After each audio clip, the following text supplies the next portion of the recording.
Cameron? Yeah. I don't think it was. They can always break it up and do it.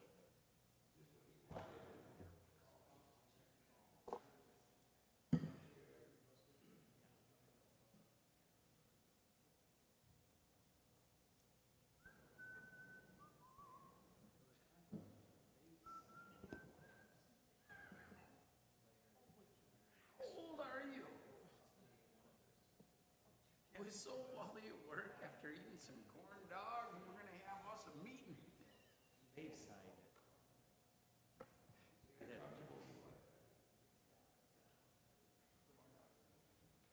That's you. All right, let's call this meeting to order. Please rise for the pledge.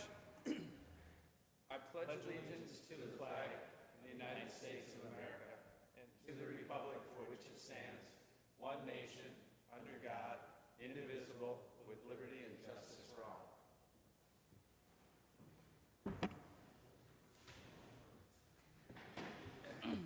I'm sure.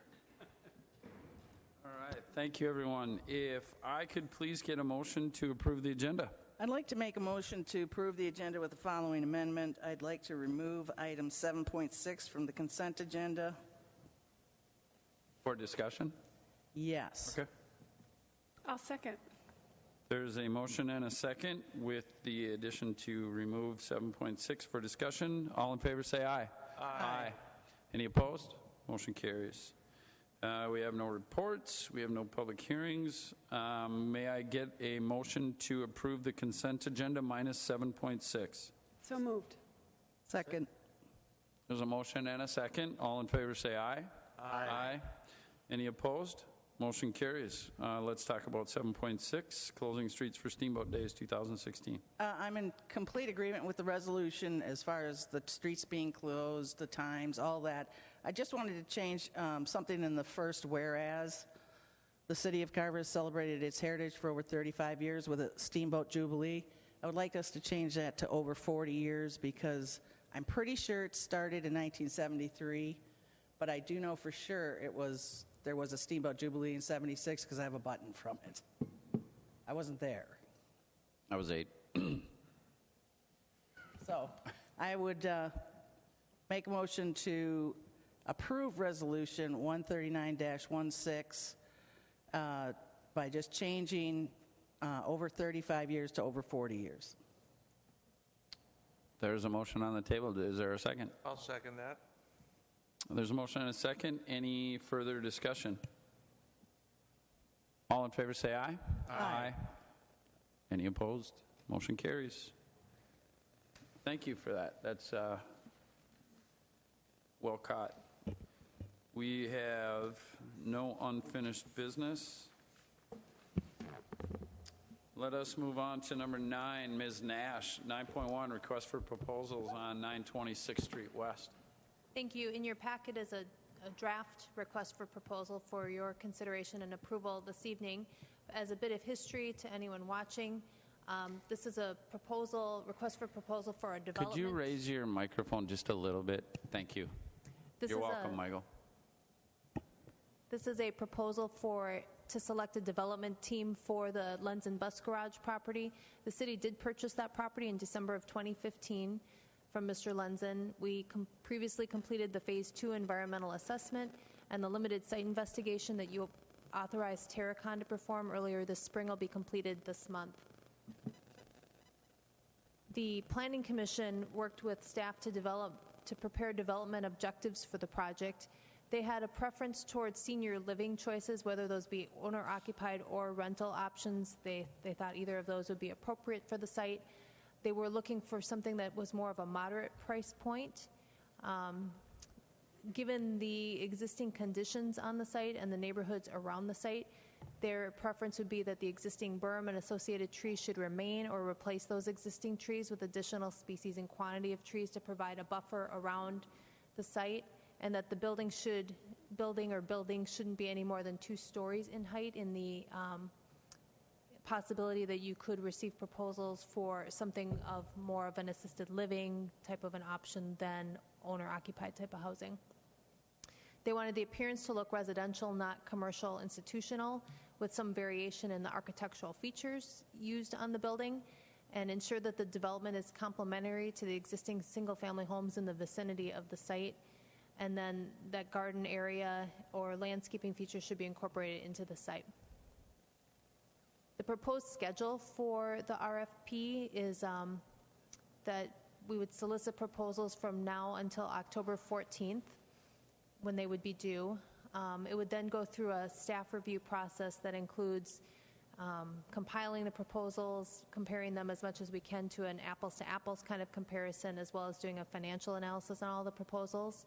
And then in January, the Planning Commission would interview and look at the proposals that are submitted and make recommendations to the City Council, who would then see it in either January or February to select a development team. The city and the developer would enter into a purchase agreement approximately February 2017. They would then go into their development plan stage and prepare their preliminary plat and plans for the site, with final plans approved by the city in approximately June, as well as a closing in June of next year for the property as a sale between the city and the developer, with demolition and construction to begin in the summertime of next year.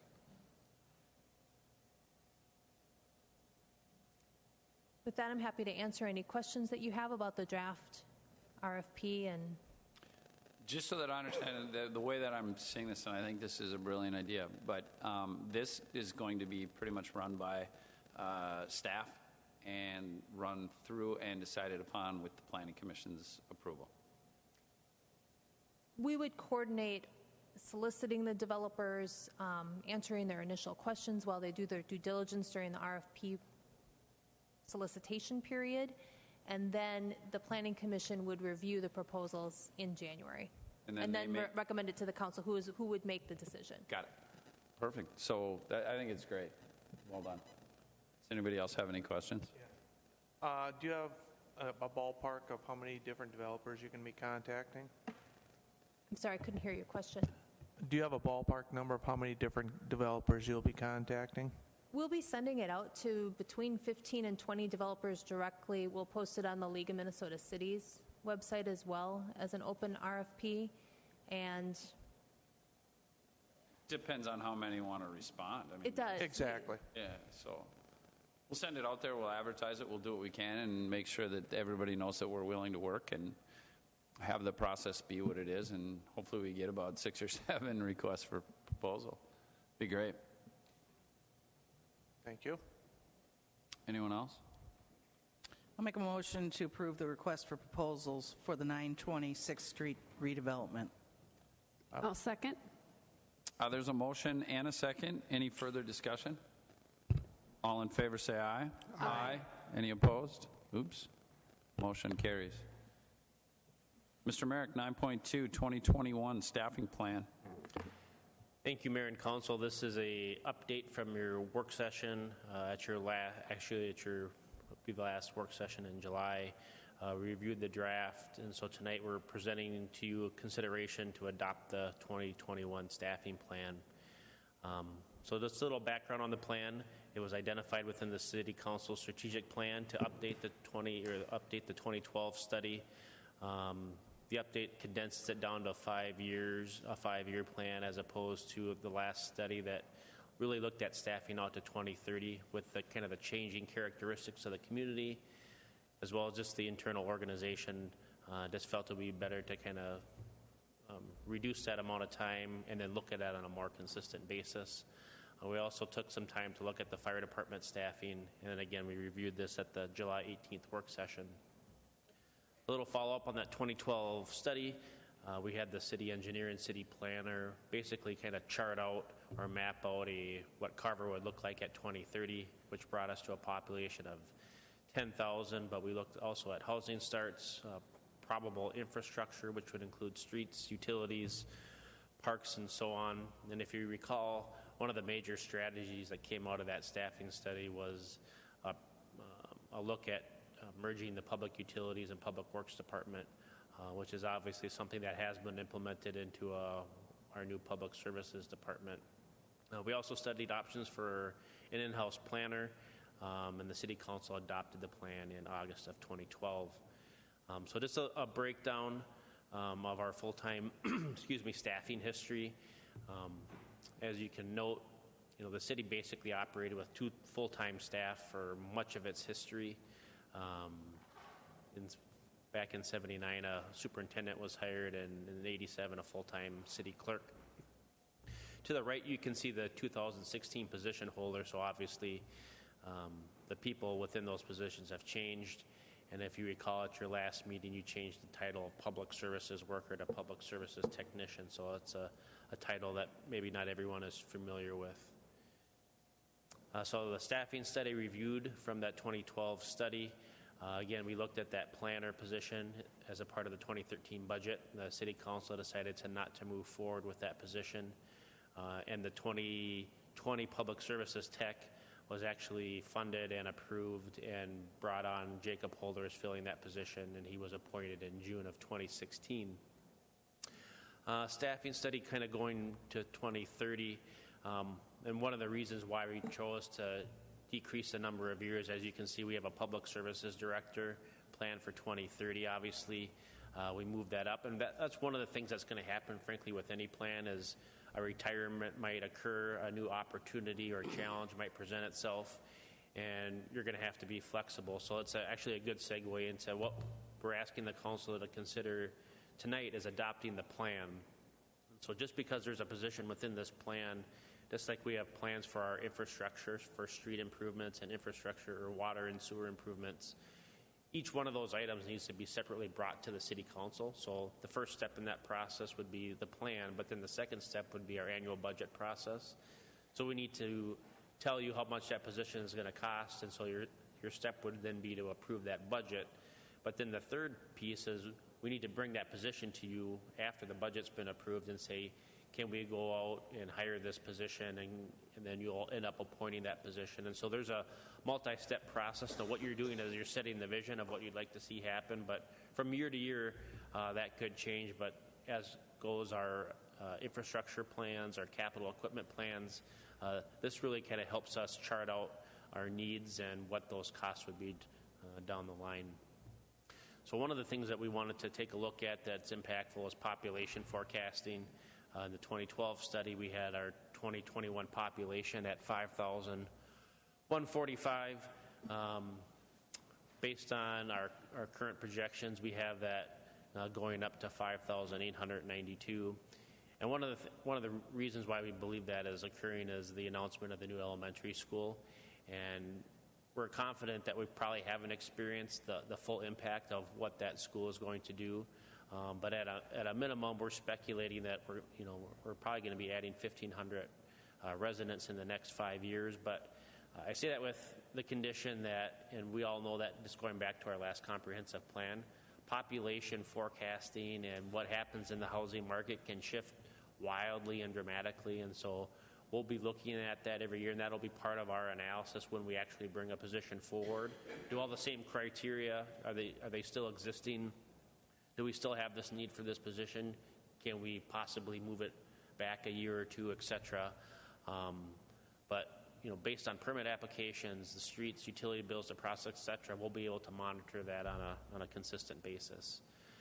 So getting to some of our proposals for full-time work, we're proposing a full-time administrative assistant. And one of the changes that we've had since the draft is that we're proposing that this position be added in May, and that's primarily just due to budget considerations and trying to kind of ease our way into the budget impact.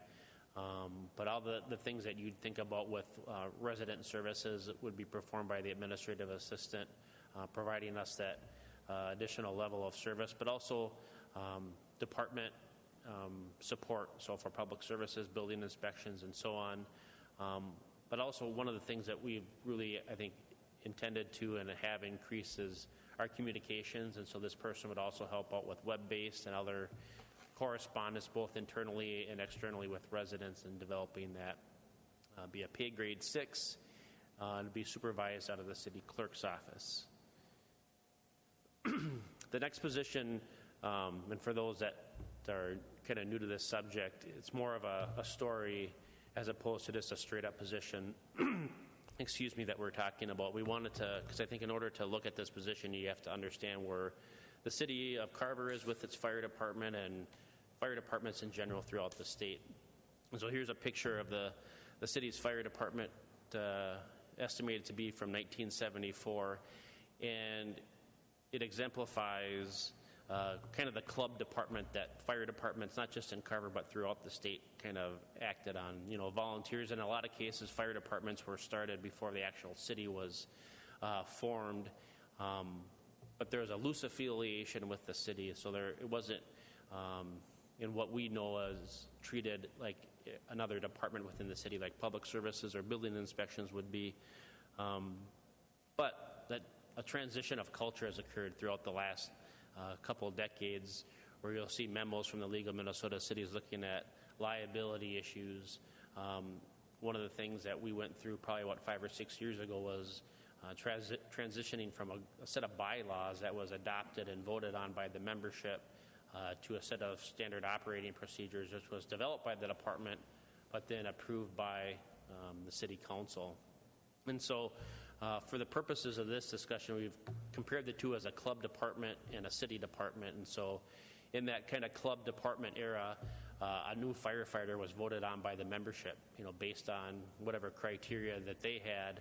Now that's done by the city council. The same goes for the fire chief and the officers. And so right now we have a application process, and if someone wants to run for the fire chief or an officer position, they'll apply. There's a position description, and there's an interview panel, and then eventually it's brought to the city council for appointment.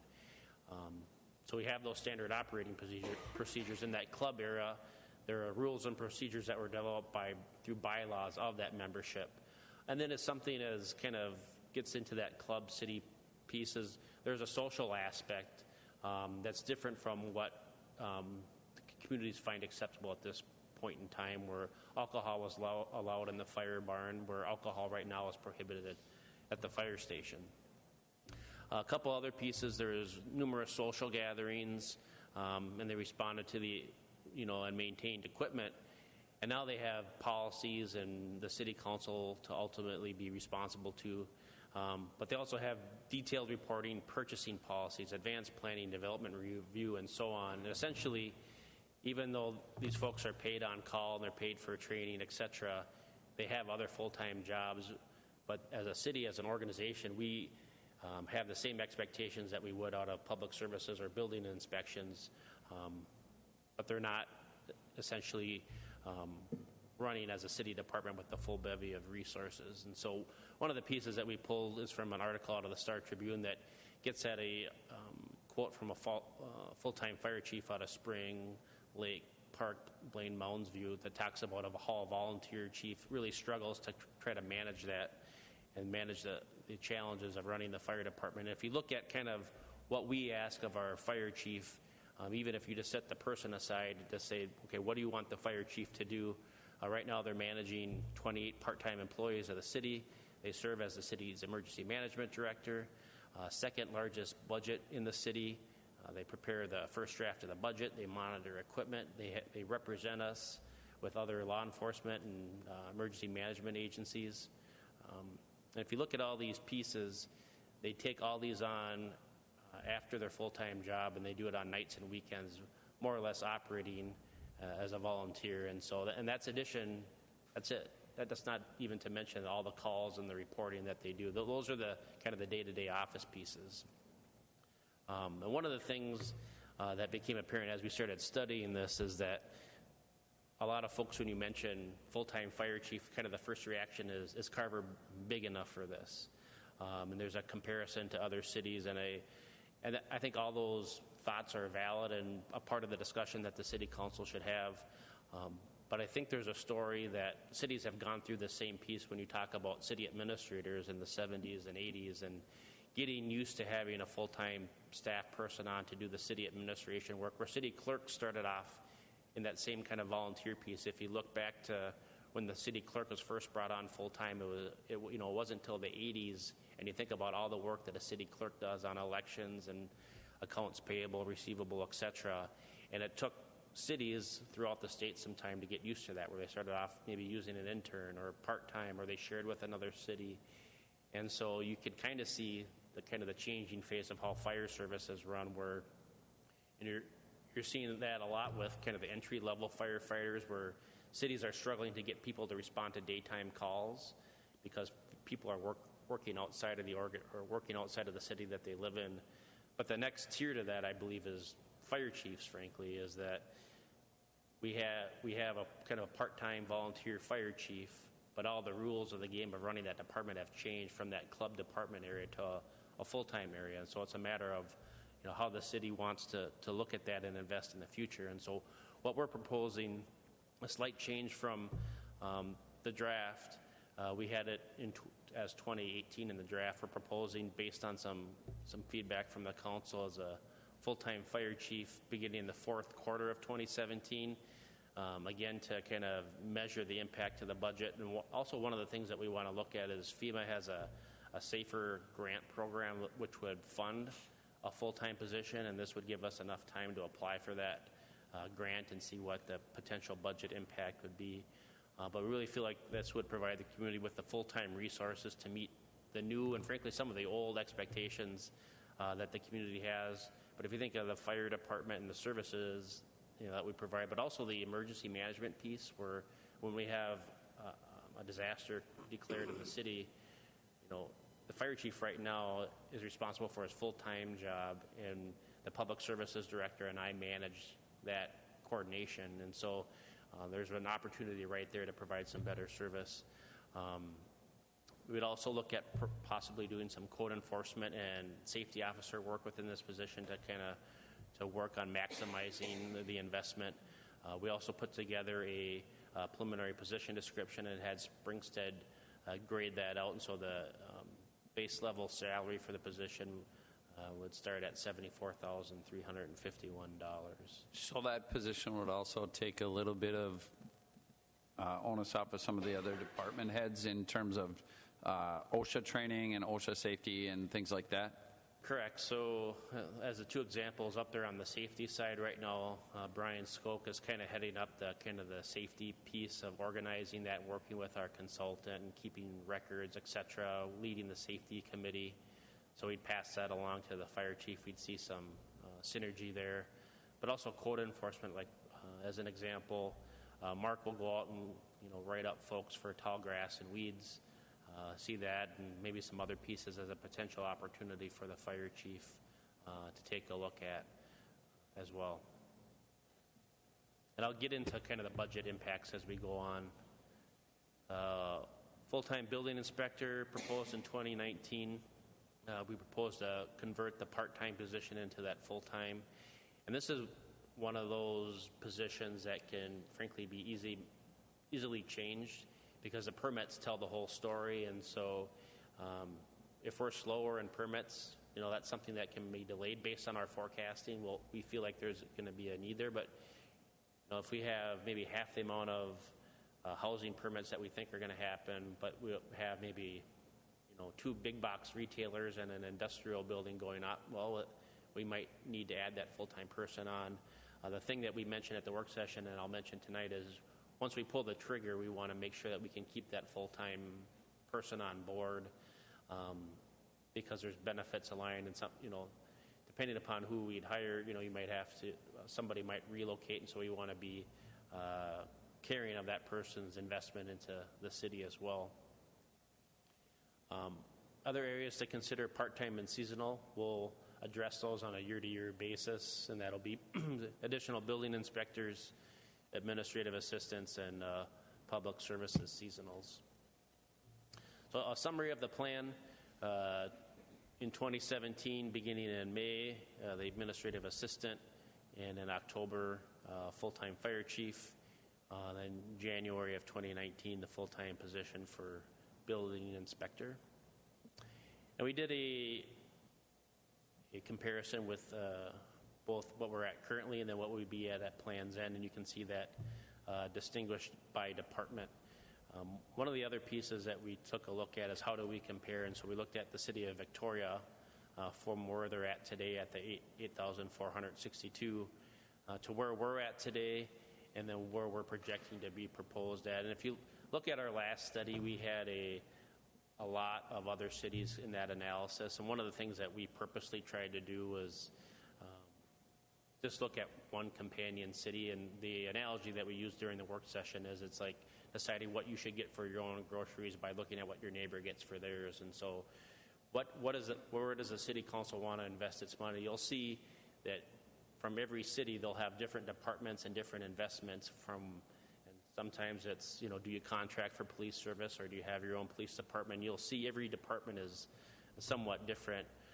The city of Victoria has a city, the city manager's office. Their building inspections is integrated into community development. They have a finance department. And so you can see just how our two cities are distinctively different and how the organization is put together. The city of Victoria is looking at hiring a full-time fire chief in 2016. I believe they just had a meeting on that recently. So estimated costs for those full-time additions, you can see this will include the salary and the estimated fringe, but the budget impact that we're anticipating for 2017 for the administrative assistant, and that's positioned off into not just general fund but also water and sanitary sewer. There's $25,000, and the estimated impact for the fire chief for 2017 is $29,000, but the anticipated impact should the council move forward for 2018 then would be right around the $96,000 just for the employee pay and benefits piece. Depending upon the position, there might be various technology needs. Well, one of the things that the fire department has in their capital plan, they had this year, but they decided to delay, was the purchase of a command vehicle. More than likely, you'd be in a position where you'd be asked to consider purchasing a command vehicle either in 2017 or 2018 for that position, should you choose to move forward. A little breakout of where the city has invested their pay right now. You'll see recreation is in there based on 2015. Obviously, that number is down, but it gives you a sense of where we're investing dollars. And I think the key piece to look at is the fire department has the second largest budget, but as far as employee pay and resources, it's at least for, if you take out the recreation, it's the lowest as far as investment into employee pay. Some additional positions kind of looking at beyond when we get to our next addition, if you will, of the staffing plan, looking at the position of community planner, someone that can come in and do that entry-level work, that can support the work that Cindy does and Mark does in the area of planning and zoning. Public services technicians with expectations for maintenance and keeping parks to a very high level, and the plantings, etc., snow or snow removal, etc. Really assessing our staffing levels in that area so that we can meet the expectations of council and the residents at large. Administrative assistants, for the same purposes that we're proposing to add that position. In 2017, we want to be aware of being able to provide an appropriate amount of support staff for the departments. Communications specialist, I think this is an area that, if someone was to look back 20 years from now, they'd wonder how cities are operating without a communications specialist. I think we're doing a good job. I think we can do better, but the communication standards that are existing today and probably into the future are vastly different from what they were 10 years ago, and I'm expecting those to increase. And so it's a matter of finding a person that is really good at that so that when we communicate to residents or internally or with contractors, et cetera, that we can provide them really good information in a way that they can digest it and use it in order to participate in our processes and in policy discussion. And then finance director, I've been very happy with bringing on Steve McDonald and having them participate in monthly finance meetings. And I think if you ask the rest of the staff, they'll tell you that they're finding a lot of value in that. We're getting at some really good stuff that provides some additional support for Kathy Elke as the accountant as we go through that. But as we grow, we're going to have really complex financial pieces, and as that growth occurs, as those projects become more complex, and we have more volume of them, I think we're going to find a need for a finance director as well. So that's it for the proposed 2021 staffing plan. I'd be happy to answer any questions that you have. I have one to start with. The first question I have is, if we approve this plan tonight, does that set in motion the process, going out, advertising, and putting together a job description and so on, that would make this a time frame where we say spring of 2017? Does that just put the process in place? It's a step, but it wouldn't put the process in place. What would put the process in place is if the plan was implemented and then the council followed suit by providing the resources within the 2017 budget. Got it. And then after that, then we'd come back to you in, let's just say January, February, et cetera, and say, okay, this is in the budget. Here's our justification for the position.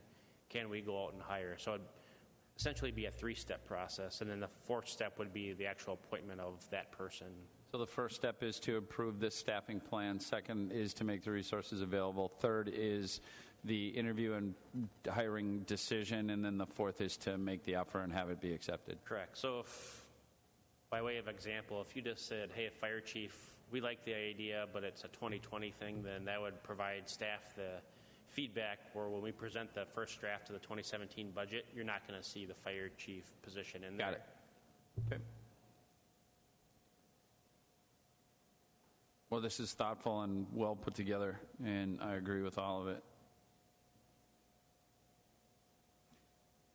Can I ask a quick question here? Yep.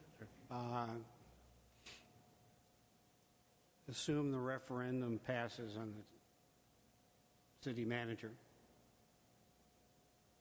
Does that change any of the procedures for hiring new people in 2017? No, it's still, as far as like the procedure goes, it wouldn't come to the council. I mean, if you approved it within the budget, and I would want to verify this with the city attorney, but if the funding for that position was in the budget, the city manager could theoretically move forward with the process as long as the budget was within that system. I'd want to take some time to Make sure. follow up, make sure, and really chart out a process. It's a big investment, so I'd want to hedge towards being inclusive rather than exclusive about how that position was brought on and who was involved, et cetera. If I'm chosen as the city manager. Does that answer your question? With that answer, yes, you probably will be. Anyone else? I think that this staffing plan is excellent.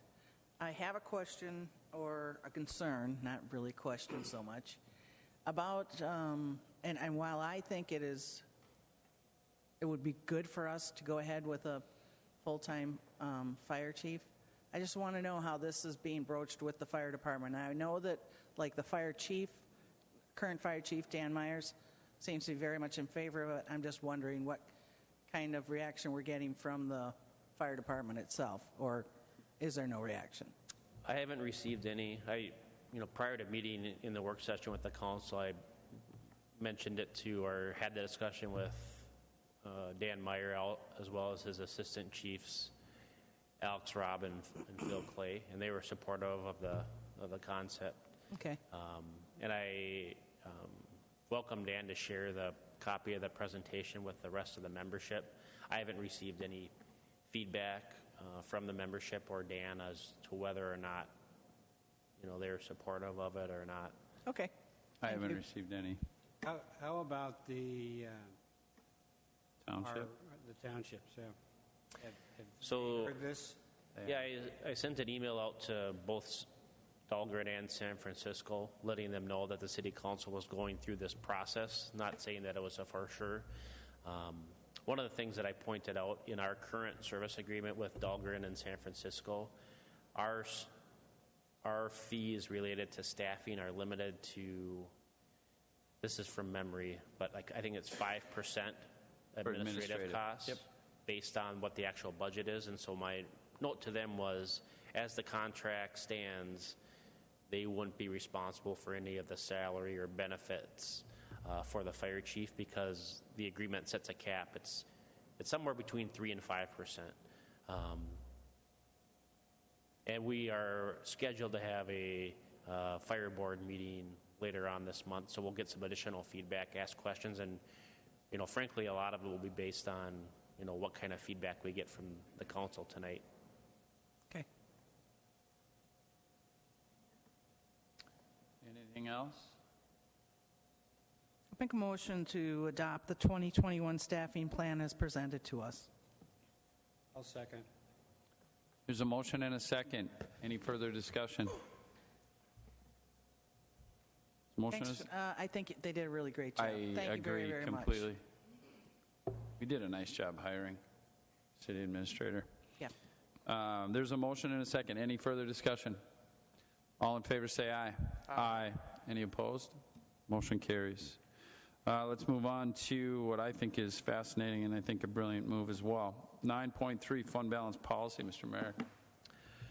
Thank you, Mayor and Council. This is something that the City Council mentioned that they'd like to look into after receiving the audit on the 2015 financial statements or reviewing those and looking at the work that the City Council has done over the number of years of really creating a healthy fund balance in the general fund. And so in coordination with our finance meetings, with the help of Steve McDonald, we've developed a fund balance policy. And if you remember, and you look at the existing fund balance policy, we're wanting to maintain at least a 40% fund balance within that general fund reserve, and that's for the purposes of, one, helping out for cash flow purposes, but also helps with our bond rating, et cetera. So we're asking you to consider three things tonight. One is to amend the fund balance policy. Two is creates a special capital project fund, and then three is create a transfer from the general fund to the special capital project fund. And what that is any unassigned fund balance after we receive the annual audit, we'd ask the council to consider taking whatever is exceeding 50% of the general fund balance reserve and moving it over to that special capital project fund. What that does is it leaves basically a 10%, if you will, buffer between that 50 and 40%. So if we drop below, we can find a way to bring it back. So our year end at 2015 was $309,428. We asked Abdo to do a calculation on that. And so basically that would create a $287,391 exceedance of that 50% number. So in your packet, you'll see a resolution amending our fund balance policy. It'll show you that, but it also creates a way for you to then transfer that money into a special capital project fund. Then you can also see the correspondence from Steve McDonald that verifies those figures. So happy to answer any questions that you might have. I like the creative name. It's a tongue twister.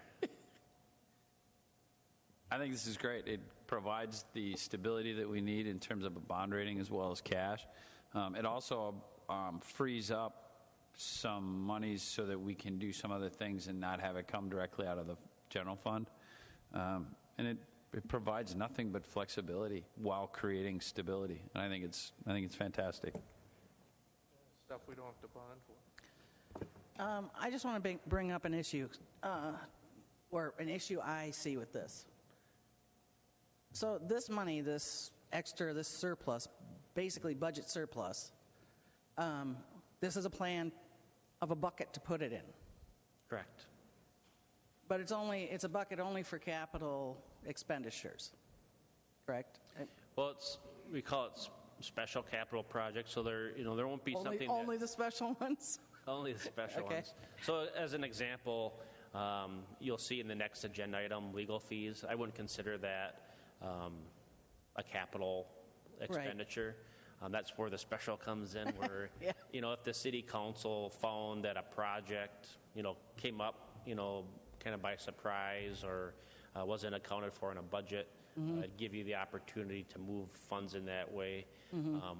The other piece that it really does is our general fund reserve typically has just been kind of a fund that just sat there and it either gained or lost. But it wasn't something that had a dedicated purpose. And so what this does is gives this a purpose. But if one of the things that we would do then is after the audit, let's say next March or would be May when the audit comes back, hopefully there'll be a surplus.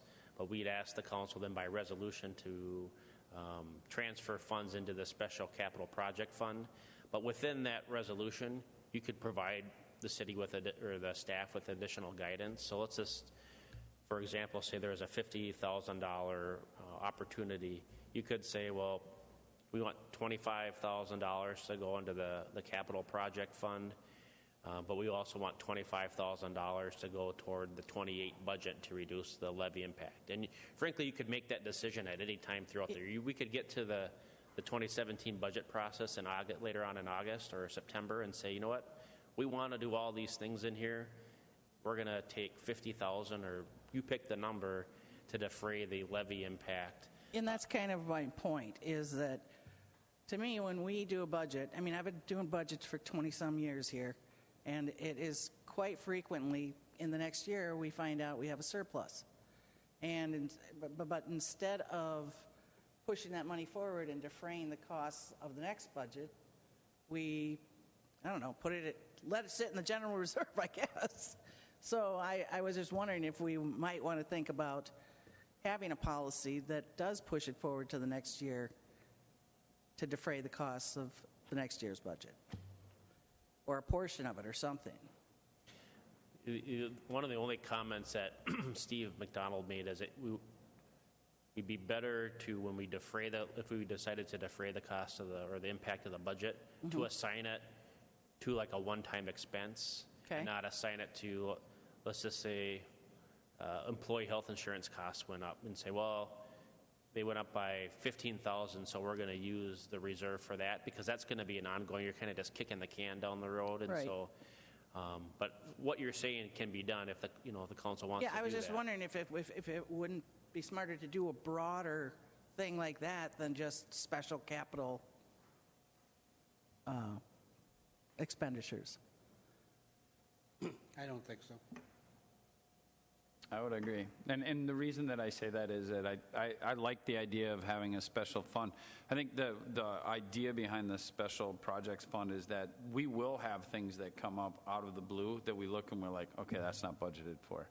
And this gives us some flexibility with the funds that we've had for a long, long time, while keeping that stability of the. I think it's a great idea. I kind of understand what you're saying. Here's the thing, though.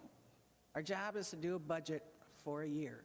Yep. If we have a surplus at the end of the year, why should we spend that on something capital? We should have budgeted for something capital. We're not saying that we will have a surplus. We're saying that we want to keep. When we do have a surplus, Yep.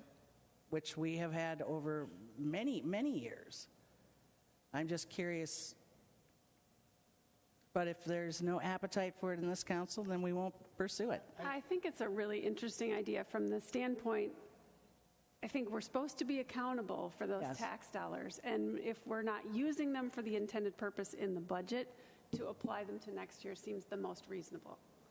I think you have to look at, I mean, that's one possible thing. And the other thing is, let's say we potentially see some expense that wasn't really planned for coming up.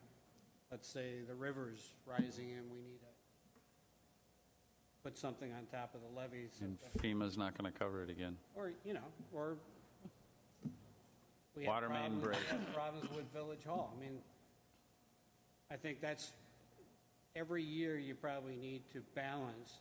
Should you give it back to the taxpayers, or should you hold it in abeyance because we see something else that might be there? No, we're still 10% above what we said we needed in reserve. Yeah, I'm not saying, I'm saying just the portion above the actually 50% that we will still be keeping. I like the flexibility from the standpoint that, yes, it is our job to budget for a year. And if we are specifically perfectly on we are better than 99% of every city or county in the country. But what this allows us to do is go and take those things that we may have not foreseen, which how can you foresee a flood? We can plan for that. We've seen it in the past, but this gives us the opportunity to go and pay for it. We could take a portion. Well, I think that. I'm just saying, that's kind of, our job is to spend the money on a budget each year. So what happens if we actually get to the point where we under budget? And I mean, now we're looking at that point where we didn't budget enough. Then we don't do something that's in the budget. We don't do something else.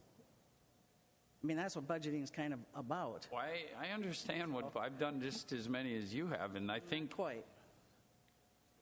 And we still have 50%. Yeah. What I'm, But, I mean, But we have 50%, but that gives us 10% to play with so that we don't dip down below that 40%, which allows us the credit rating that we have. Right. I agree with what Cindy's saying. I do think that Jim's right from the perspective that it needs to be looked at every year. But I think that this is a substantial surplus to just put in another bucket. Well, I think certainly as we do our budget for next year, that's one of the things we can decide. We can decide to use some of that money. But I think it's something that should be decided on a yearly basis. I mean, one of our jobs is to lay out a budget for the year. But our biggest job is to prepare and make sure the city is prepared for the future. This is not a one-year job. This is a 10, 20, 50-year job. exactly. and that's where, We should plan. We should look at each year and decide what's the best use of that money. and I'm seeing, and what I'm hearing is that we're still at the 40 to 50%. It's the over 50. What I'm hearing is that we can still, if we do pass this, we can still use it towards the budget in following years if we decide to. Correct. And what Cindy's suggesting is that we put a policy in place that we Mandate it. I didn't Well, I hear don't her think we say can. that. I don't think we can mandate it. I mean, any council can come up and change it anytime they want. Right, so the language that I have is expenditures or transfers from the Special Capital Project Fund shall be authorized by resolution by the City Council. The Special Capital Project Fund is intended to be used for one-time capital expenses or special projects that are in the best interest of the city. And so, frankly, I think it gives you the flexibility to do what both Everything sides we are, just talked about. requesting. So if you get into a position where you really want to do an improvement at Community Park in 2017, but you're not comfortable with the tax impact that it would have, the council as a group could say, well, we're going to take $30,000 from the capital project fund and we're going to apply it to the revenue for 2017 so it doesn't have it. So it meets the definitions. It's just, I didn't frankly want to make it too rigid because I think if it gives you, this gives you the flexibility to do everything. You just need to find 3 council members that agree with the use of the funds. But you certainly could add restrictions because if you want the money to be used a certain way and bind kind of the council to use it in a certain way and say like 50% of whatever we transfer has to be put toward the general fund reserve or put towards defraying the impact of the levy, you could certainly do that, and now would be the appropriate time to amend the policy to reflect that. I just think that when we end up with the budget surplus, especially if it's a pretty healthy one, defraying the cost of next year's levy is kind of a thing we should do. Maybe you don't use it all, but I mean, if you over budgeted by that much in a year. Yeah, but I don't think, and I don't mean to be combative, but I think what we're looking at is a number. If you look at this, what's the number, Brent? 287,391. That's not what we over budgeted in 1 year. No, I know it That's isn't. when we put a fund Well, balance actually- together so that we could get that up to the 40%. That's what's continued to build that way. So it's not 1 year. Right, but you get to that by having surpluses in your budget year after year. That's how we got there. There were a few times where we actually did put money into the general reserve to get our fund balance up, Yes. but it wasn't no 288.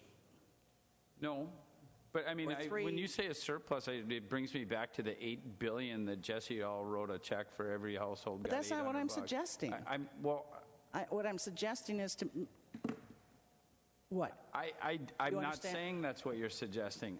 What I said was that's what I hear, and so and I think other people will hear that. So, and I understand what you're saying. I would think the residents would hear, we care about not spending your money that doesn't need to be spent. Okay. I mean, that's, Well, that's certainly valid. I agree with that. But at the same time, we also have to think about the future and what other options we want to use that money for. I mean, this year, I'm not even necessarily talking about this year's. How about going forward doing that? well, I think that's something that should be considered every year. Okay. As long as it's And- written and I in the don't- policy that we have the ability to decide that with Yeah. funds, I guess I'm okay with the policy as it's written. I don't want to be locked into saying, well, now we have $300,000 in this special capitals budget, we better So- spend it. I don't think anybody's saying that. I know I'm not. And I don't think that this resolution even hints at that. No, but it opens the door for the discussion on how we want to think about it. Yeah, and I think every year that should be part of the budget discussion. Okay, we'll discuss it at budget time. All right. Does anyone like to make a motion? This one we're doing 141-16. Is that the- 140-16.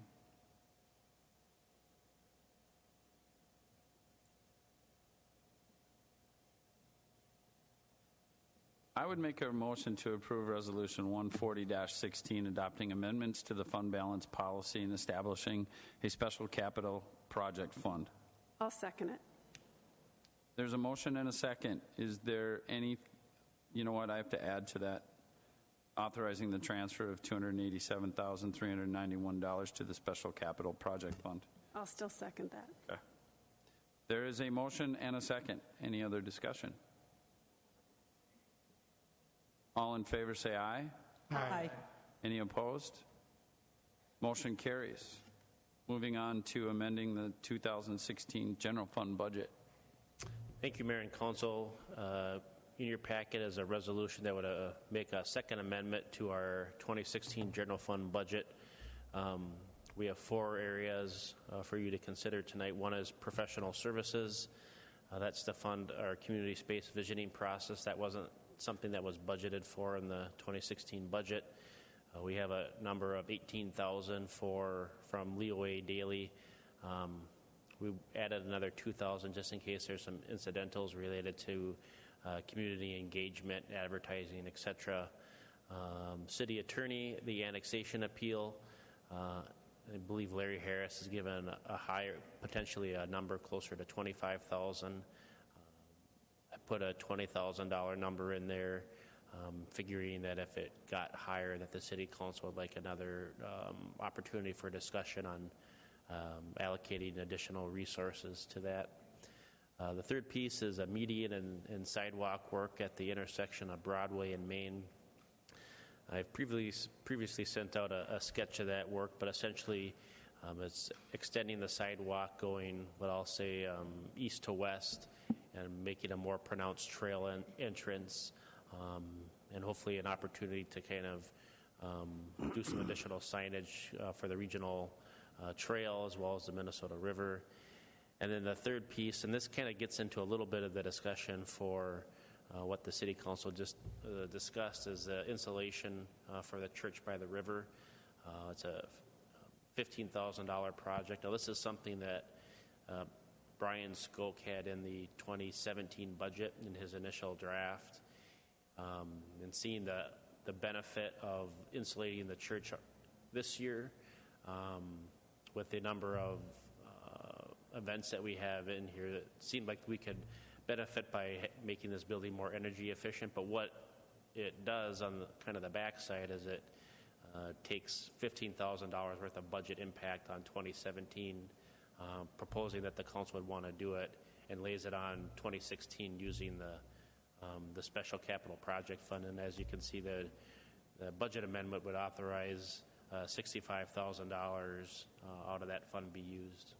The last one, the insulate the church, shouldn't it be 24,000? Correct. You're really good with words. All right.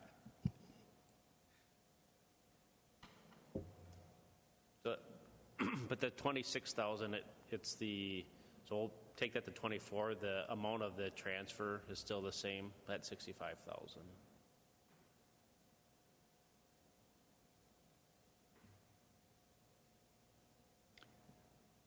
Does anyone have any questions, or would they like to make a motion? I'll make the motion to go along with 14116 with the change to that one item, 26 to 24. I'll second. There's a motion and a second. Any other discussion? All in favor say aye. Aye. Any opposed? Motion carries. Oh, body by Jake is all ready to go. Come on up, my friend. Administrative intern, policy for donation of surplus city equipment. Speak to us, brother. All right, thank you. So the state has passed a new law that allows local governments to donate any surplus equipment to nonprofit organizations.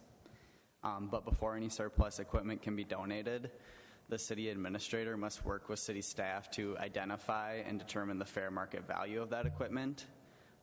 Then they compile a list of the equipment and bring it to the city council for approval. And if it is approved, it's then advertised on the city's website as eligible for donation, and nonprofit organizations can submit a form to the city administrator. And then how it works from there is if the equipment has a fair market value of less than $1,000, the city administrator can approve the donation. But if it Can the is, city administrator pick who we donate it to? yes. Okay. But if it is greater than $1,000, the city council has to approve the donation. Got it. And then all donations are as is, and the organization receiving the donation is responsible for any transportation expenses. And that's all spelled out in our policy Yes, that you put together. helped put together. Outstanding. Well done. Quick question. Are there going to be any issues, let's say if we're giving away something worth $10,000, if one member of the council is on a part of that organization, can they vote on the? No, you'd have to recuse yourself. I'd probably defer that question to the city attorney, but there might be I don't know if there's a legal reason to recuse yourself, but a council member may choose to recuse themselves. But from what I recall, to recuse yourself, you'd be recusing yourself from a personal interest or personal financial interest. I don't know Number if that, 10, conflict of interest. All city employees and officials are prohibited from taking possession of any surplus equipment on behalf of an eligible organization. So we couldn't do it if we were donating it to the Lions and there was an individual that was a Lion member. They would have to recuse themselves. That's how I read that. Thank you. You're welcome.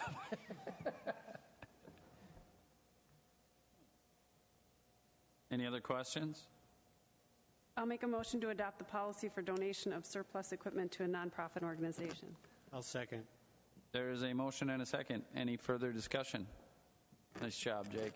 Thanks. All in favor say aye. Aye. Any opposed? Motion carries. Thank you, Mr. Hartman. We are to the spot where we do a little city council communications. Ms. Monroe, anything you'd like to add? Nope. Mr. Wygan? No. Hank? Nope. Red? There was a Carver County Leaders meeting last week, and they discussed they updated the status of homelessness and housing in Carver County, the 10-year plan. It was very interesting. Carver County, not the CDA, but the social work department is the ones who kind of headed up the discussion, and they were very interesting. I, in fact, asked Brent to connect with them, to have them come provide that for our council. And they're meeting again in October talking about aging in the community. Awesome. Anything else? That's it. Mr. Merrick? Just one thing, the filing for city council opens tomorrow, August 2nd, runs through August 16th. 2 weeks. Closes on the 16th, right? So you're available up until 4 o'clock on the 16th, I believe. There's a $2 filing fee. $2. And it's Cash. actually until 5 o'clock on 5 the o'clock? last day. Okay. We should also mention that there's primary election a week from tomorrow at St. Nicholas Church. Correct. Outstanding. I have nothing. Motion to adjourn. Second. Motion to adjourn and a second. All in favor say aye. Aye. Thank you all.